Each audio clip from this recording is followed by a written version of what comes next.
ఇక అసెంబ్లీలో పవన్ కళ్యాణ్ గారు మాట్లాడుతారు దుర్మార్గం అంటే. ఆయన కిందటేడాది సెప్టెంబర్లోనే ఎప్పుడోనేమో వైఎస్ జగన్మోహన్ రెడ్డి మా హిందువుల ఆది దేవుడైన కలియుగ దేవుడైన వెంకటేశ్వర స్వామి ప్రసాదంలో పశువుల కొవ్వు కలిపావు, పంది కొవ్వు కలిపావు, చేప కొవ్వు కలిపావు అని చెప్పని పసుపు బట్టలు కాషాయ బట్టలు కట్టుకుని మెట్లు కడిగి బొట్లు అద్ది పసుపు అద్ది కుంకుమ అద్ది తిరుపతి వెళ్ళి ఆపు సోపాలు పడుతూ మెట్లెక్కి పైకి వెళ్ళి కిందకు వచ్చి పబ్లిక్ మీటింగ్లో ఐ అనపాలజెటిక్ సనాతని అని చెప్పని పెద్ద పెద్ద మీటింగ్లు పెట్టి వాళ్ళ అసెంబ్లీలో ఏం మాట్లాడతారు చూడండి. దేవుడి గుళ్ళోనేమో తిరుపతి వెంకన్న సాక్షిగా నువ్వెవడవయా, నువ్వు క్రిస్టియన్వి, మా లడ్డూలో ఈ కలుపుతావా, కొవ్వు కలుపుతావా అని బహిరంగంగా నిర్లజ్జగా మాట్లాడి ఇవాళ అసెంబ్లీలో మాట్లాడతాడు ఆయన.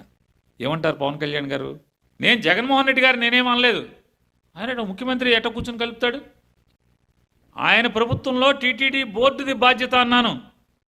హిందూ సాంప్రదాయమా ఇది అంటున్నా, హైందవ ఆచారమా ఇది? ఇంత నిర్లజ్జగా పచ్చిగా ఈ రకంగా మీరు మాట్లాడటం. దేవాలయం దగ్గరేమో దుర్గగుడి దగ్గర ఉన్న దేవాలయంలో లేదా వెంకన్న స్వామి దేవాలయంలో పంది కొవ్వు, ఆ కొవ్వు, ఈ కొవ్వు కలిపాడు జగన్మోహన్ రెడ్డిని మాట్లాడతాడు. ప్రజా దేవాలయంలో నేను అన్నానా జగన్మోహన్ రెడ్డి గారిని అని మాట్లాడతాడు. ఈయన చాలా నిక్కచ్చిగా మాట్లాడతాం, మన బలహీనత అదే అని మాట్లాడుతున్నాడు. చూడండి ఏ పార్టీ నిక్కచ్చు అయింది.